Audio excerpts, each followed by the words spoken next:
I did a lot of preparations for this sermon, and the more that I dug deeper into it, the bigger that it got, to where I was like pulling my hair out today, because you got to try to condense your sermon. And the more I was going into it, the bigger and the more expansive, and the more so you're getting the condensed version a little bit. It's me speaking, so it's not really going to be that condensed, but it's going to be condensed more than I would like it to be. I've been doing a lot of reading on church numbers and people that go to church and people that don't go to church. And that's kind of what we'll be talking about a little bit today. It's not so, first of all, let me say that church attendance is down all across America. Well, actually, not just America, but mostly in America. And the main reason, a lot of that is because our worlds have gotten more busier in life. And if you go through those numbers of believers that don't attend church all the time, I don't attend church all the time, and I can relate with a lot of those excuses. Just plain out exhausted, children, other obligations, things like that. But we're not talking about that. What we're talking about today is people that are believers or say that they are believers, but don't attend any church anytime for any reason, and the reasons and excuses that those people give. The number one, because I've read a lot of them, it's just not churches that do these studies, but like CNN and everybody, it's a part of the social economical way that we grow is by looking at our religions. And so a lot of outside sources did too. The number one on there for Christian churches, why people that say that they're believers but they don't go to any church, the number one is because the church is filled with hypocrites. This is true to a certain extent. Yeah, it is. We're going to start off with Romans 7:15.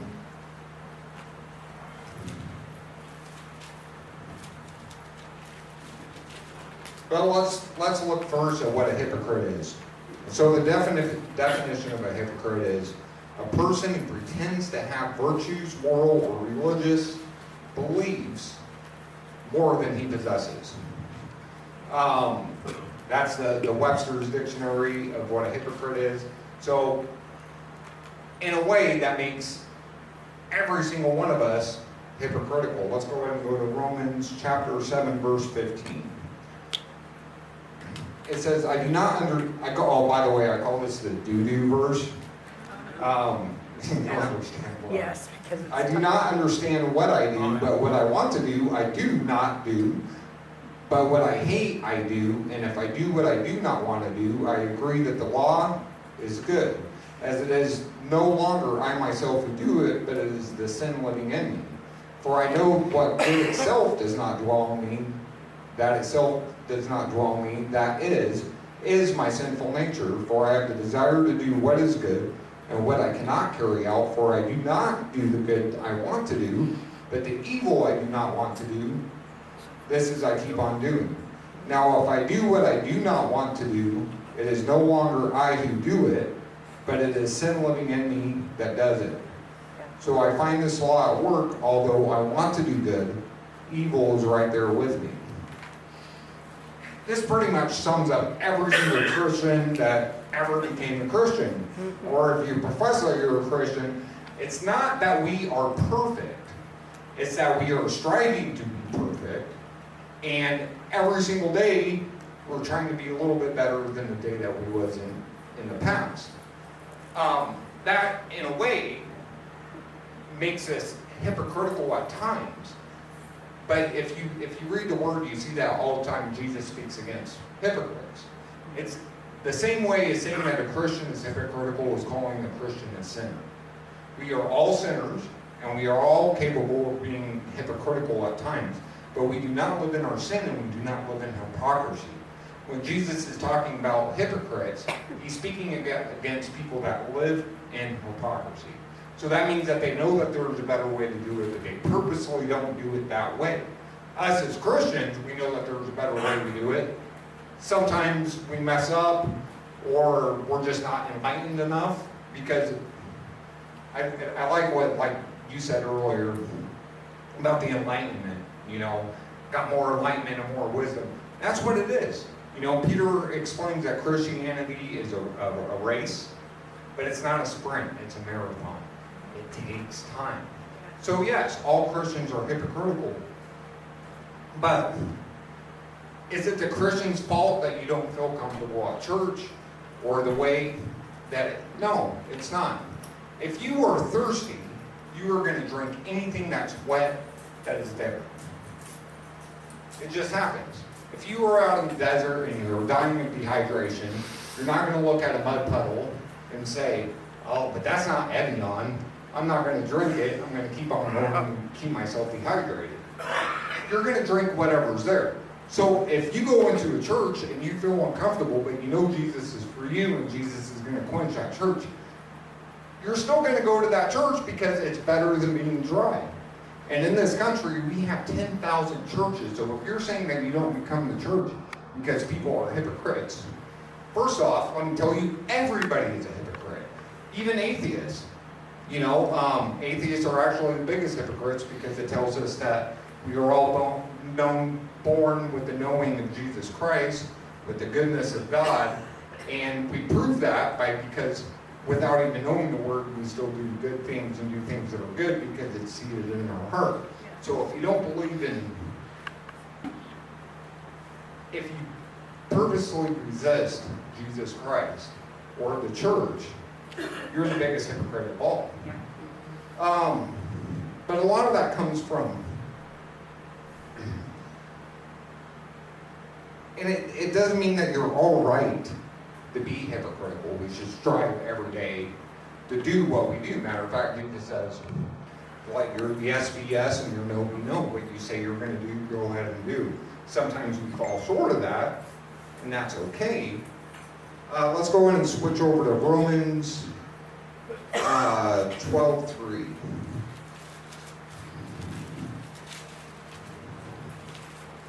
But the main thing about hypocrites is, being a true hypocrite, is thinking that you are better than yourself. Or not better than yourself, but better than others.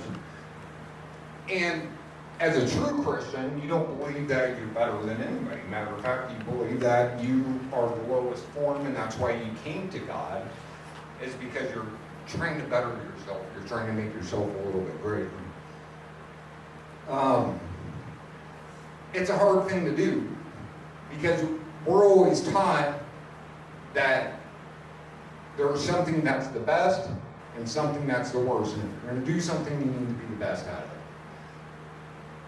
It's not like that with God. God actually gives the participation trophy in everything. We just have to show up. That's all we got to do. He tells us to run the race. He gives us the guidelines of everything we do. But he doesn't give different medals to different Christians. People don't get different rewards. We all get the same reward. Eternal life and salvation. No matter how hard, you got to put in effort, but no matter what you do, there's not a better Christian than another. Let's go ahead in 12:3. For by the grace given me, I say to every one of you, do not think of yourself more highly than you ought, but rather think of yourself with sober judgment in accordance with the faith God has distributed to each of you. For just as each of us has one body with many members, and these members do all have the same function, so in Christ, we, though many, form one body, and each member belongs to all the others. We're all different. So to judge every single Christian by the same standard is ludicrous. And not just that, but if you really think that you bring something to the table that you don't see at the table, that's not a reason for you to exclude it or to run away from it. If you really have an enlightenment into that, then bring it to the table. Christians love truth, and if you bring us truth, we will accept that truth and do a self-evaluation, but that's not the problem, because all these things are just excuses for people not to believe in God or for people not to come to church. And a lot of that is because the expectations that we put on God, the expectations that we put on Christianity.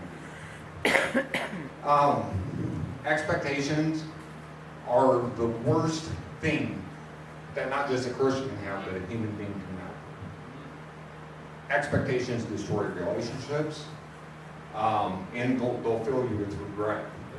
The earliest story that I have of this one, my dad died when I was 6 years old. On that Christmas, when I was 6, I was so excited. I mean, I still remember a bit of it. I was waiting underneath the tree, and I was like, just waiting for this. And my dad was really excited to give me his gift. He said he searched far and low for it, and really hard, and it was a pair of Levi 501 jeans. And I was like any other typical boy. I was extremely upset that he gave me a pair of clothes. And I cried, and I threw a fit, and I thrashed around on the floor.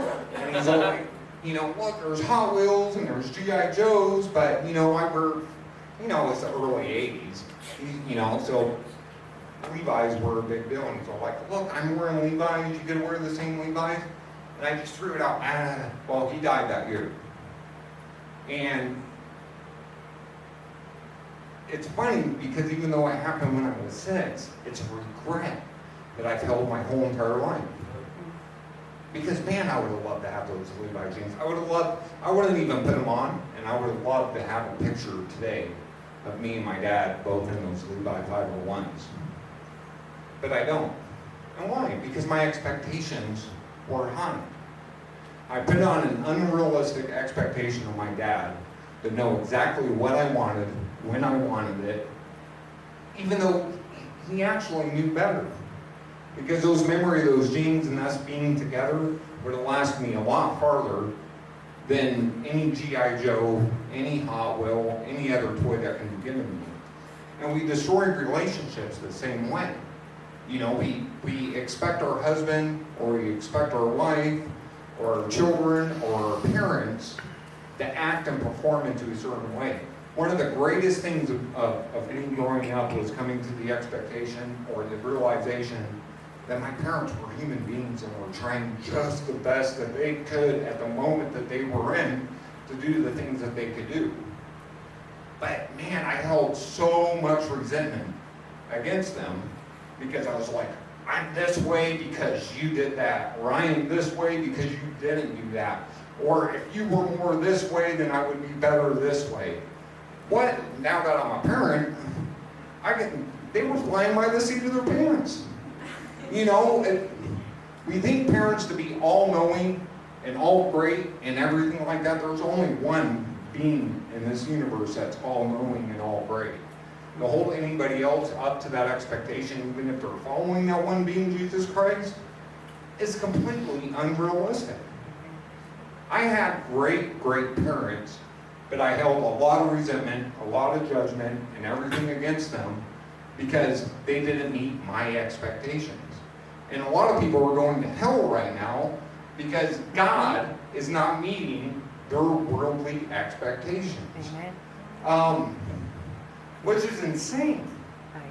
You know, because we live in this consumer age right now, right?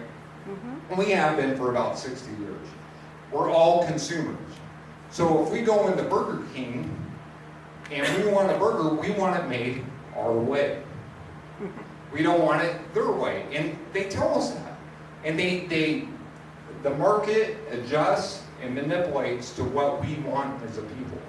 God does not work that way. God asks us to manipulate and change to what He wants. Yes. But we're so stuck in our head with that. And we're like, but God, I asked for these things and nothing's done. A lot of that is because of our expectations. We want everything on our timeline. I remember I was standing in line, I was standing in line in like a Taco Bell or something a couple years ago, and before me was like this older guy that was like 7 years old, and he was like from Russia. And in front of him was like a younger person, and they were upset because it took like 6 or 7 minutes for them to get their taco from Taco Bell. And they were like, this is just insane. That old man looks at me and he goes, I used to have to stand in line for 2 weeks to get bread. He goes, this is fine. And that's how we get into this consumerism that we're in right now. Before the Great Depression and during the Great Depression, people were really frugal on everything. You got what you needed and only what you needed, and what you didn't need, you gave to your neighbor or something like that, so everybody can strive and survive. What happened is all those people that went without, they ended up dying when we came with the baby boomers who never knew want or anything. And the generation, which is me, underneath that, I don't know what true hunger is. I mean, I've been truly hungry, but I've not lived a life of true hunger. I don't know what it's like to go completely without. I've been without, but I've never had to live a life without. I've always had my needs met. Well, because of that, my expectations and my greed has grown. You know, what you used to get in your stocking at Christmas, up until the Great Depression, you got like some walnuts, an orange, or an apple. Because that's what you needed, you know? Because every other day you were without, so these were great treats. How much do we spend on the stockings for our kids now? We're spending hundreds of dollars on nothing they need. Not one nutritional thing that goes into that sock. It's all candy and caffeine and everything else. And I guarantee, no matter how much that kid gets, they're still upset because they didn't get everything they want. You ever see a 4-year-old or a 5-year-old throw a fit in the supermarket or the restaurant? I seen this 5-year-old throwing a fit. We were in Sherry's because they didn't have pizza. He said, well, I want pizza, and he's like screaming and yelling. So the dad gets up, he goes across into the parking lot to Papa Murphy's, gets the little kid a pizza, comes and brings it back. And that's the generations that we're dealing with. You know, when I was growing up, it's you get what you get, you don't throw a fit. And that's whatever was on the plate, that's what you ate. And if you didn't eat it, then you didn't eat it. That's true. But that's not how we live anymore. And it's easy for us to speak of these younger generations, but some of us are adults, and we still act like that with things. Our expectations are higher than what the reality of life is. Let's go ahead and go to 1 John chapter 3, verse 19.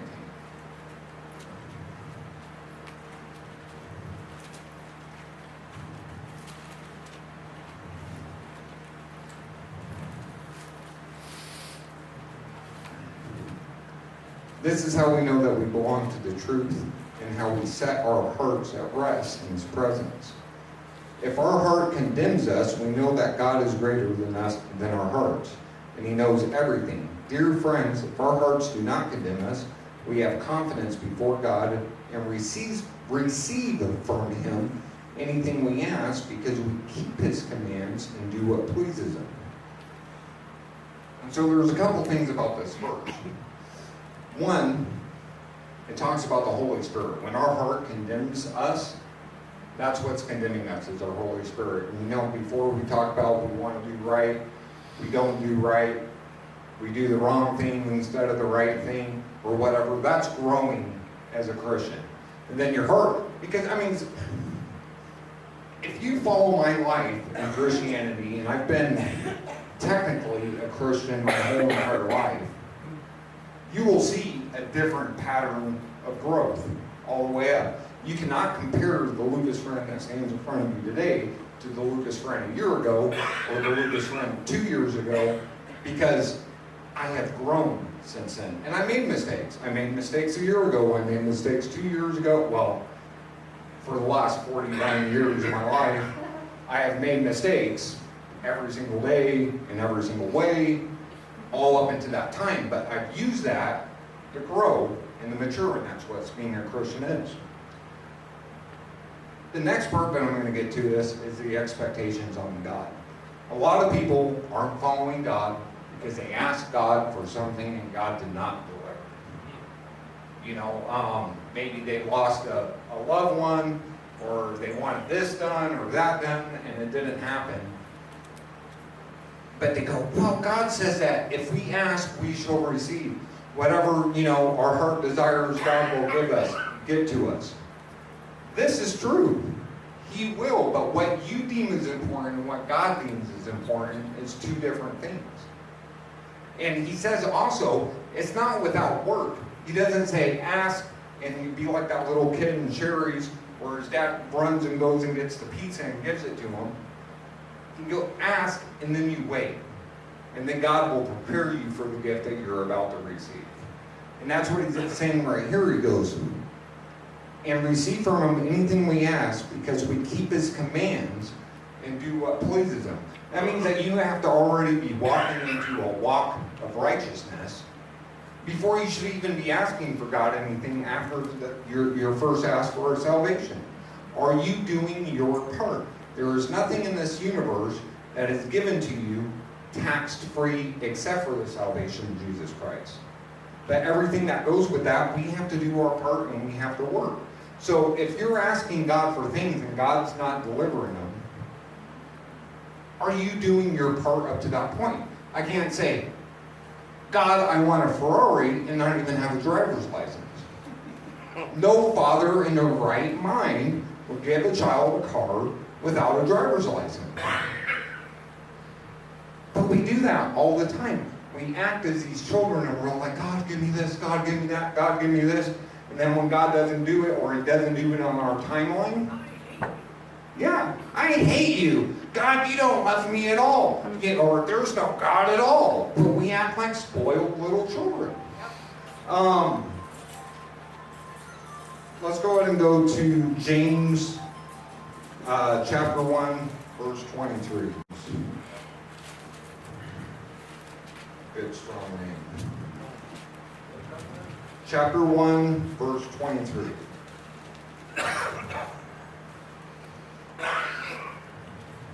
Anyone who listens to the word but does not do what it says is like someone who looks at his face in a mirror, and after looking at himself goes away and immediately forgets what he looks like.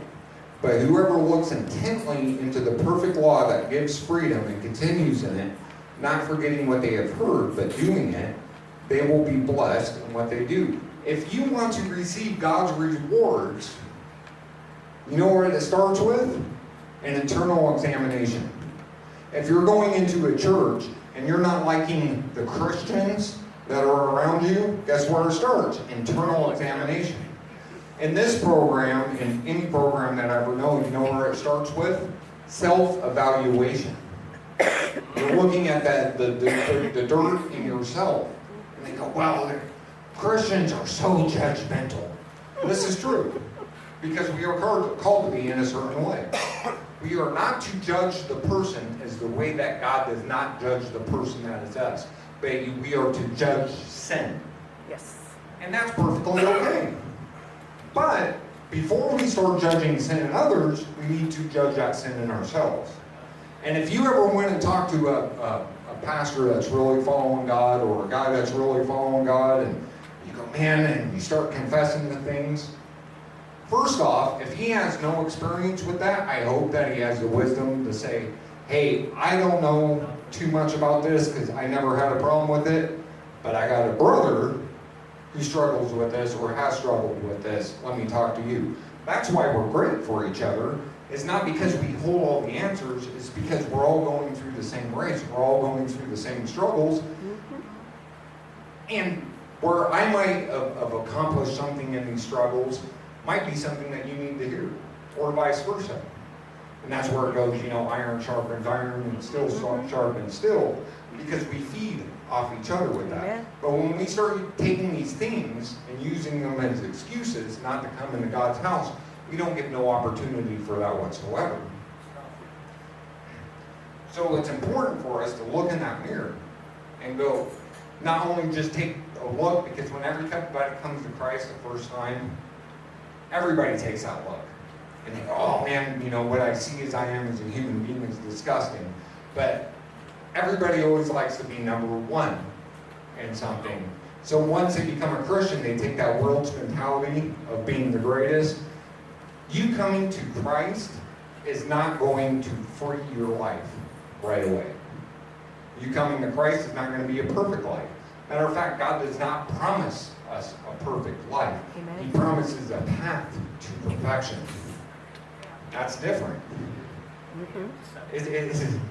It's like, you know, tell my daughter, or with my daughter, I told her, I cannot pay for your college, but I'll do everything in my means to help prepare a place so you can get into college. And I did that, you know, with structural academic things and stuff like that. I prepared something. Our God does the same thing. He prepares us. That's how we get the blessings that are promised to us. Jesus is not a genie. And it's an unrealistic expectation to hold God to that you can ask for something on Tuesday and then wake up on Wednesday morning and have it delivered. God will fulfill those things, but half the time you don't even know what you're asking for. What I asked from God 4 or 5 years ago was a lot different than what I asked for God today. The same as what I asked from Santa Claus when I was 5 years old is a lot different than, well, what I asked my parents for today. Things change, we change. And thank goodness that my parents didn't give me everything I asked for when I asked for it. Yes. You know, I think I asked for like a fully automatic machine gun when I was 8. My mom gave me an army cap and like a little army backpack and stuff instead. Thank goodness she didn't give me a fully automatic machine gun. It would have been a whole crazy different thing going on. But she had the wisdom to know, you know.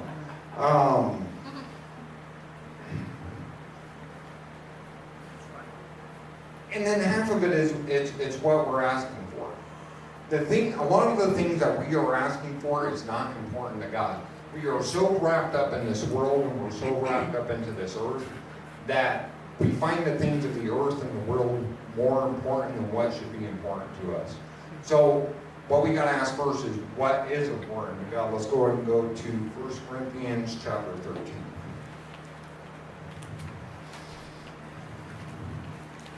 And if you've been following my sermons for a little while, you'll know this is probably one of my favorite verses.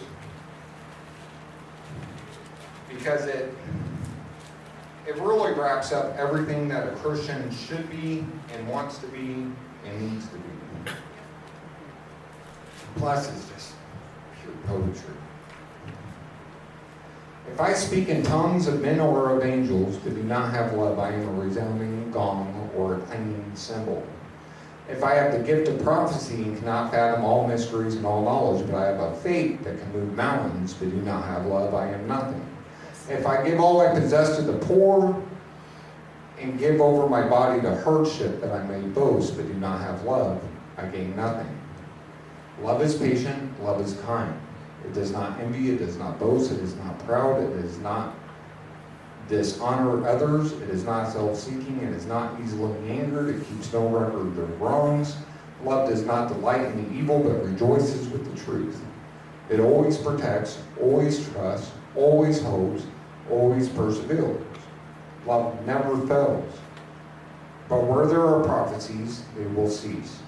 Where there are tongues, they will be stilled, and where there is knowledge, it will pass away.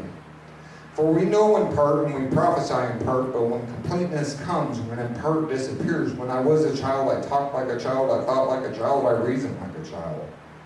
When I became a man, I put the ways of childhood behind me. For now we only see a reflection as in a mirror. Then we shall see face to face. Now I know in part, and I shall know fully, even as I am fully known. And for these three things remain, faith, hope, and love. But the greatest of these is love. So we see what's important to God It's faith, hope, and love, and we're going to talk about that in a little bit more, but I know that the same people that are saying that Christians are hypocrites and coming up with all these excuses, they just jumped up off their chair at this because I see Christians that aren't practicing all of this. They're not practicing all this love. Well, dude, if you are an authority on it, then be a light to them. That's going to bring us to 1 Corinthians chapter 12, verse 12.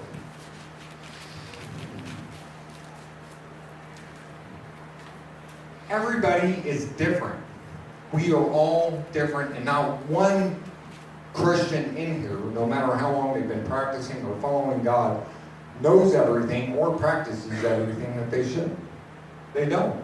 It's that evolution of growing as a Christian.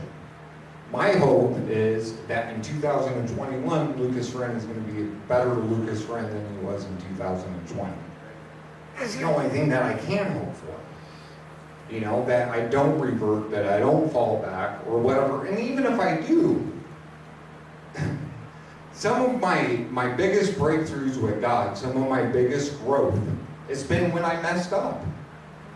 And it was man, and sometimes I messed up hard and fully.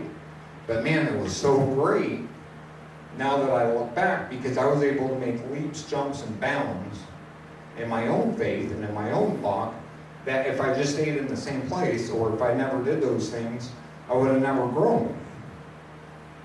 And that's why Paul and Peter all the time says as Christians we need to encourage each other, not discourage. And that's the problem, is when we start criticizing each other, or criticizing at all. And let me just tell you, unless it is of sin, being critical is not of God. God is not critical towards us. He's open and he's loving. For us to be critical to others because they are not filling the expectation, or they're not filling the bar that we have set, that's wrong, and it's against God. And guess what? It makes you a hypocrite. The same thing that you're fighting against. Because you set the bar here for everybody else, but you're still right here. And that's insane. Because not one of us has perfected any of these gifts. And unless if you have perfected it like Jesus Christ, then what, you know, and that's why they go, oh, he's so judgmental, and they bring up that, you know, speck in my eye and log in yours verse out of Luke. There's a difference between being judgmental towards sin and being critical towards people. You have to give people time to grow. You have to give people time to realize, and sometimes it takes time. Any mom in here with young men can tell you it takes time for God to work through people's lives. You know, you don't pray and they get to Sunday and then everything's fine from then on, and they keep on going to church, and church is a growth process. Any mom can tell you, because I've seen thousands of moms cry for their sons, and I've also seen thousands of moms rejoice for their sons, and usually there's a huge gap of time in between. And that's fine. That's okay. You know, it's not a sprint, it's a marathon. 1 Corinthians chapter 12, verse 12. Just as a body, though one has many parts, but all its many parts form one body. So it is with Christ, for we are baptized by one Spirit, so as to form one body, whether Jews or Gentiles, slave or free, and we were all given the one Spirit to drink. Even so, the body is not made up of one part, but of many. Now, if the foot should say, I don't belong because I'm not a hand, it would not for that reason stop being part of the body. And if the ear should say, because I am not an eye, I do not belong to the body, it would not for that reason stop being part of the body. If the whole body were an eye, where would the sense of hearing be? If the whole body were an ear, where would the sense of smell be? But in fact, God has placed the parts in the body, every one of them, just as He wanted them to be. If they were all one part, where would the body be?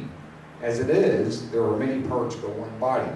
So, let's clear up the definition of church. Church biblically speaking, is not a building, but it is a group of people that congregate together in the name of Jesus Christ for the purpose and the express purpose of growing in Jesus Christ. Amen. Every single Christian that you meet or go to church with, you're not going to be friends with, because we're all different people. But we all live and we strive for one purpose. We have that one common ground, or we're supposed to have that one common ground, that Jesus Christ is our Savior, and we're going to live every day into the light for Him.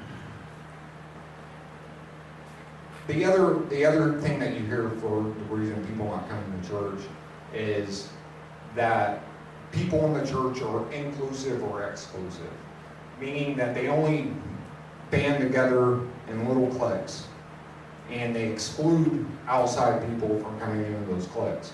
First of all, as somebody with a lot of social anxiety, let me tell you, if I do not talk to you, or if I don't say hi, or if I don't mention, it's nothing to do with you. It's because I am an imperfect body, and I still have a lot of crazy stuff that's going in my head. And even though I seems like I have no problem standing up and preaching and talking in front of people, let me tell you internally what's going on is the complete opposite. I do a really good job of masking it. And with most people with social anxiety, they learn that if they're boisterous and just go in front, then they can kind of keep people away with their words. Because a lot of people with social anxiety, if you get them into a social situation, you'll see two things. One, they shut up and they don't talk to anybody, or two, they talk a lot. And that's why I'm a preacher today, is because I have social anxiety and I talk a lot when I'm nervous or scared. So if you see me rambling on and preaching, it's because I'm freaking out on the inside. That's why this was the natural fit for me. But there's a lot of others. Just because they've been following Christ for 20 years does not mean that they don't freak out when something new comes in the door.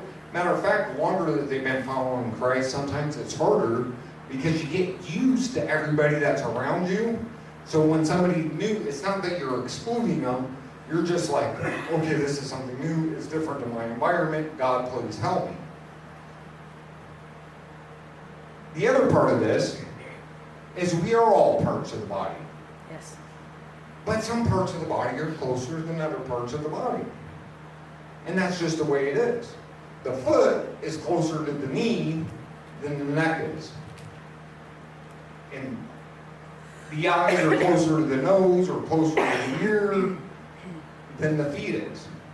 So it means that the eyes and the nose are going to have a little bit more in common because they're from the same face than what the knee does. That means that they exclude the knee? No, the knee's still there. He's still part of the body, but he might not have that same close connection as the eyes do.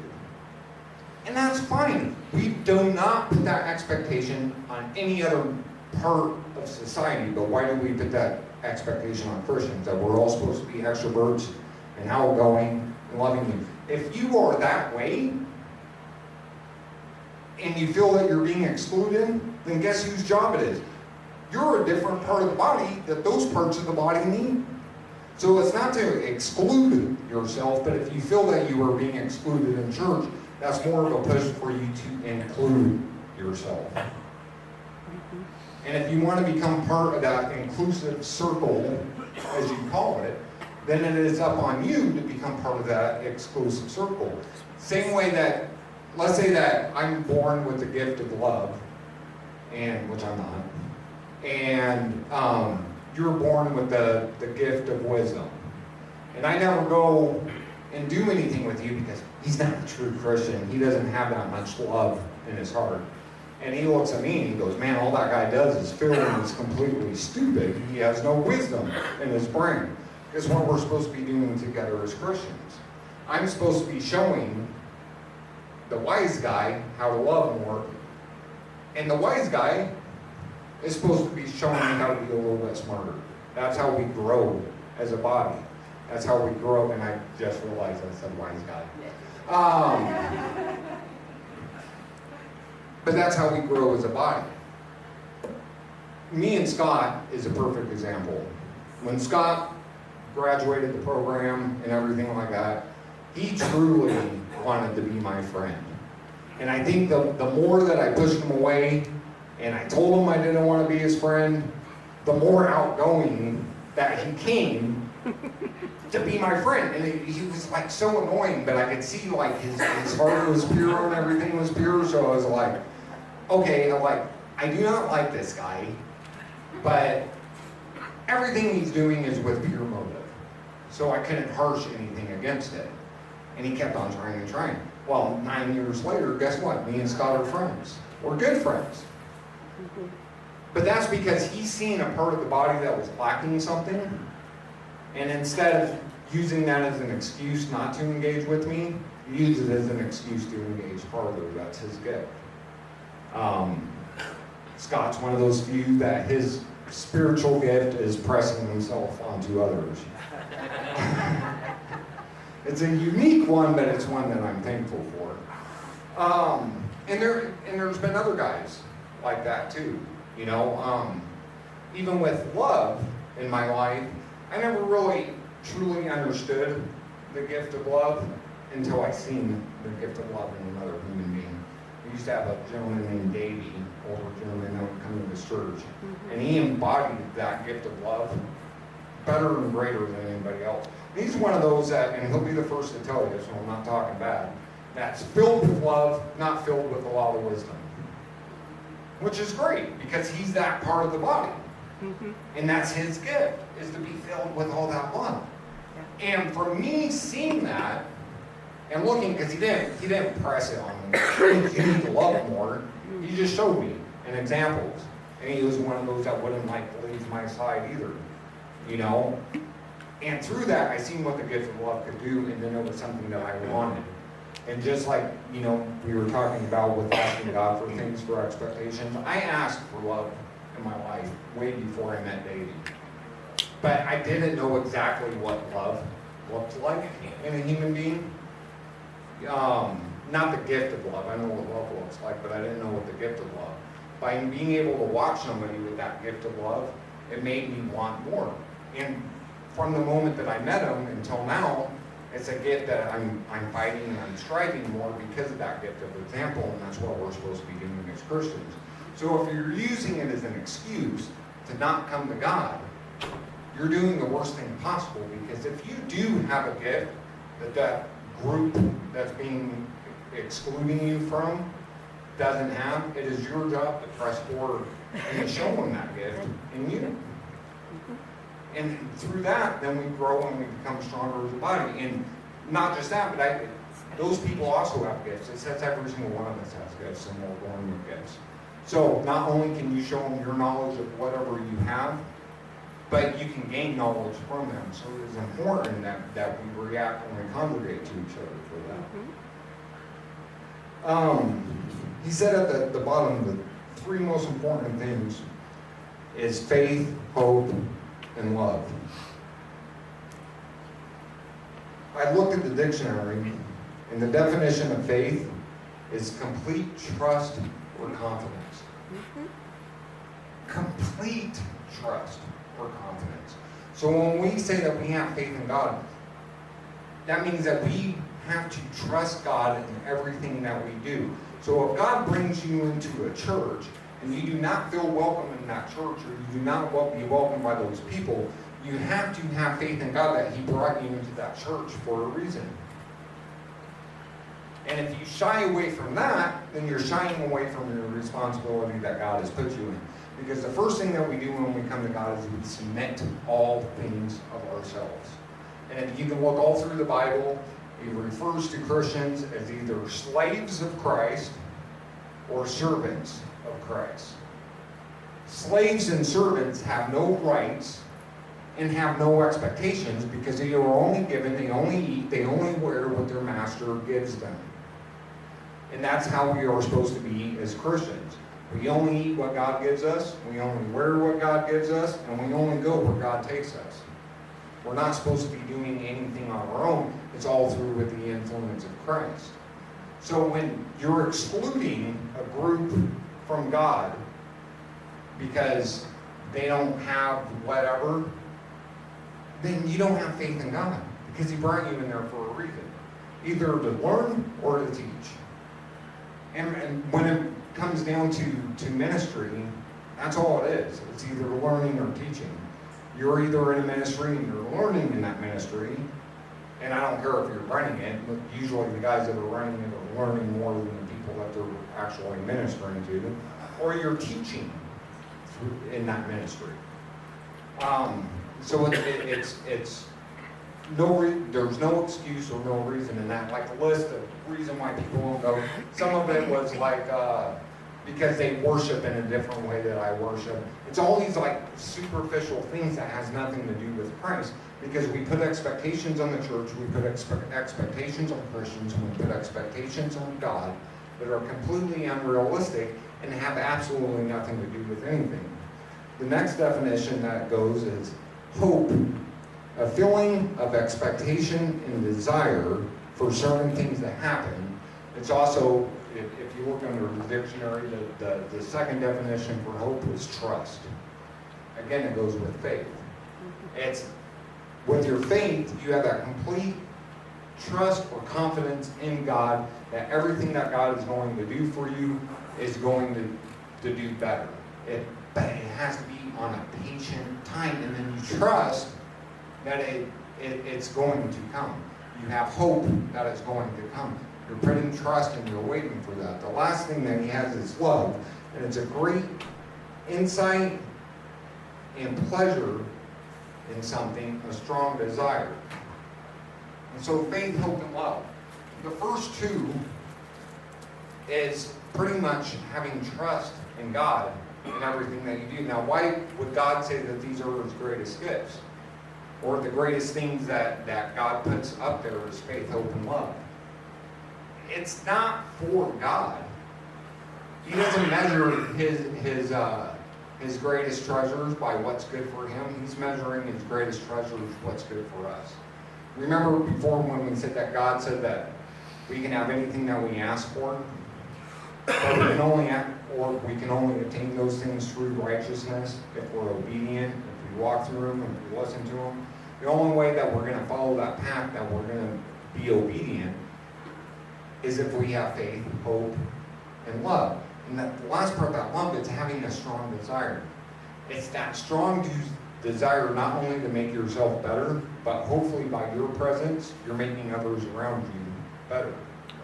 So if you're excluding yourself from church or Christians or fellowship because of those things, you do not have a love for God.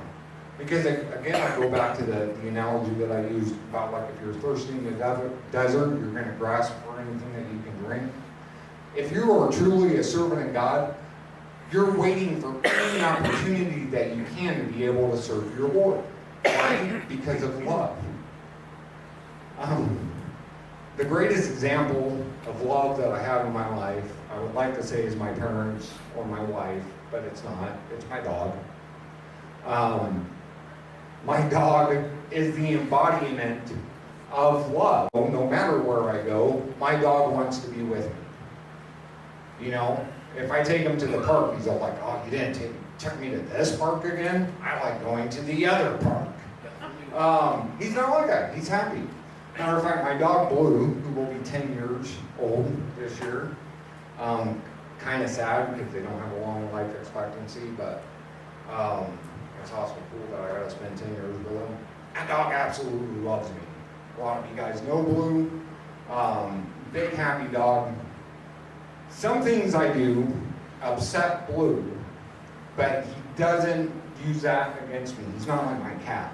I do something that upset my cat. My cat doesn't love me. Me and my cat, we just cohabitate the house. I mean, he'll come up and give me loves and everything like that, but if me or my wife make my cat mad, he goes and pees on everything or he rips something up or whatever, because he has no forgiveness in his heart. And he doesn't love me. My dog Blue, though, if I do something, it's like he takes it upon himself and he's like, oh, okay, I'm sad, but I still love you, and he doesn't shy away from me. Over at Breaking of the Bread, there's the rifle and pistol range. Blue hates guns. Absolutely hates them. They hurt his ears or whatever.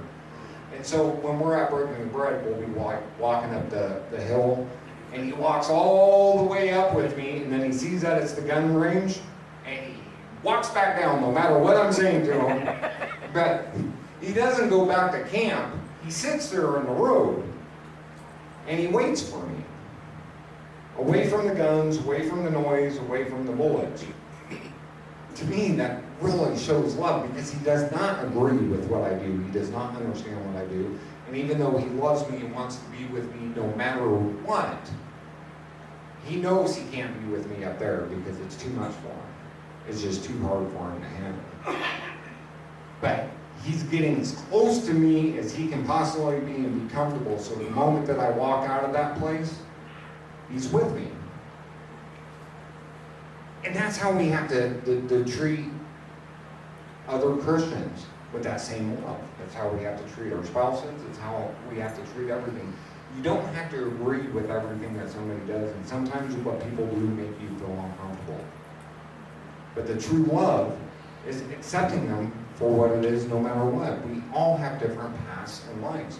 We like to say that one type of sinner is greater than another type of sinner, or all this stuff. God does not care. He does not care. He just doesn't want you to sin, because why? Not really because your sin affects God in any way. It doesn't make him less God or less powerful or anything like that. It's because of his love for us. Amen. Yes. And sometimes we walk into that place that God does not go, but he doesn't abandon us. He waited. You know, just like my dog. Not that God's a dog, but he waited for me, you know, right in the road. So when I got done doing what I was doing, he had that love for me. That's why these things are great. You know, faith, hope, and love is because we are supposed to show God that same type of love that my dog shows for me, or that God shows for us. And just because we don't understand something, or because it makes us feel uncomfortable, or because we don't like a certain quality, it doesn't mean that we stop loving a person. We sit there, we accept it, we accept them, we hope that they stop doing those things. Blue loves Harry's place down there. He loves breaking the bread. But I know deep down, he hopes every single time that we don't go up to that gun range. I remember actually one time we went there when it wasn't breaking of the bread, and I started walking up towards the gun range, and Blue was getting ready to stop and pull over to the side. And then he seen that I made a turn and I was going to the pond. I never seen a dog so happier. He's like, "Oh, this is great, man." You know? He's like, "My prayers were answered. I was hoping we weren't going up there." But he was still, even though he thought that we were going to a place that he disliked or that he's not that fond of, he didn't stop halfway in his journey. He walked with me all the way up to that point of uncomfortability, right? And that's as Christians that we're supposed to be doing too. We're supposed to be walking up to that point of being uncomfortable, sometimes pushing past that uncomfortability, but the only way that we can push past it is with God anyway, and it's through a learning and an understanding. None of us are perfect. And I would say, don't be no more critical on other people than you are on yourselves. But half the problem is a lot of us people are more critical on ourselves than we're supposed to be too. That same faith, hope, and love that help us have connections with other people or become part of the church is that those same foundations that we need to be having in our own lives, so we're not so critical on ourselves. Not only did God forgive the sins of everybody else, but believe it or not, God also forgave you of your sins. And even though he accepts other people for being imperfect, guess what? God accepts you for being imperfect. And so Christians really need to be the happiest people on the planet because we have no ties or responsibilities that are bound to this earth. All our ties and our responsibility is into love And frankly, love is the most freeing thing that anybody can experience in their life. And if you're not there, that's where faith and hope comes in, because the more faith that you put into God, that you're going to come around. And a lot of times, what people don't like in the church and what they don't like in Christians is self-projection. It's nothing to do on those people at all. And it's because they're not inclusive to me. And I used to use the same thing. I don't like churches. They all have their little cliques and they don't want nothing to do with me. But then I thought about it as I got older. And what have I done to try to be part of the church? It's not like nobody actually excluded me. You know, I didn't put in an attempt. It's like me being mad at my mom because we never hang out and talk. How many times have I called her up or tried to come over and pick her up for us to go hang out and talk? I don't. So it's an unrealistic expectation, because I guarantee if I called her and I said, hey Mom, I want to come over and talk to you for a couple hours, unless if it's like 2 o'clock in the morning or something like that, I don't really see her saying no. Even then, I don't think she would say no. She'd be all like, honey, it's 2, can you come over at 6? We'll have coffee, you know? But I never make that effort, and it's the same way with people that are using excuses not to get closer to God or not to come to church. That's what they are. They're excuses, because what effort did you put in? My father has kicked a lot of people out of this church. And they go, oh, you can't kick me out of church. And he goes, I'm not kicking you out of all churches. I'm just kicking you out of this one. He goes, there's a church down there, there's a church down there. He goes, I pray that you go to one of those. You're just not a fit for this one because of whatever they were doing. Do you think those people go and try to find another church that's more compatible to them? No, they don't put any effort. How do you expect to get anything that God has promised you if you do not put any effort to get those things? There's nothing in this world that's free except for Jesus' salvation. That's the only thing that's given to you free. Everything else, you have to make strides. You have to do that self-inventory. You have to look in the mirror. And you go, okay, I'm feeling this way or I'm being this way because of why? Where does this start with me? It's really, I heard when I was a boy, a pastor goes, be careful on who you're pointing a finger at because you got 3 fingers pointing back at yourself. And I always thought that was a funny little thing to say, but if you're looking for righteousness in a human being anyway, no matter what church you're going to, you're going to fall short. Yep. Your only righteousness is in God, and the righteousness that you build within yourself with God. That's it. And expect anybody to be perfect or hold them to the expectations. I've seen every single person here fail. I have. If you've been coming to this church for a while, I've seen you fail. You've seen me fail. Do I hold it against you? No, because it was a growing process. The Cleve that is the head pastor today is not the Cleve that I knew 10 years ago. It's not the Cleve that I knew 15 years ago. He continually changes. And in 2 years, I guarantee that he's going to be a different head pastor than the head pastor that he is today. That is the growth in him. My only expectation for Cleve, or for any Christian in this church, or any church, is just keep on trying. Amen. Keep on growing. The only time that you see me get frustrated, or like when, I said my dad's kicked people out of this church, is because they weren't putting in any effort. They weren't trying. They were taking up a seat, they were taking up space, they were taking up air from somebody that actually wanted to put in the effort and actually tried. We can blame everything on everything. You can blame your parents, you can blame the government, you can blame whatever, but if you're not getting what you want, how hard are you trying? That's all I got today.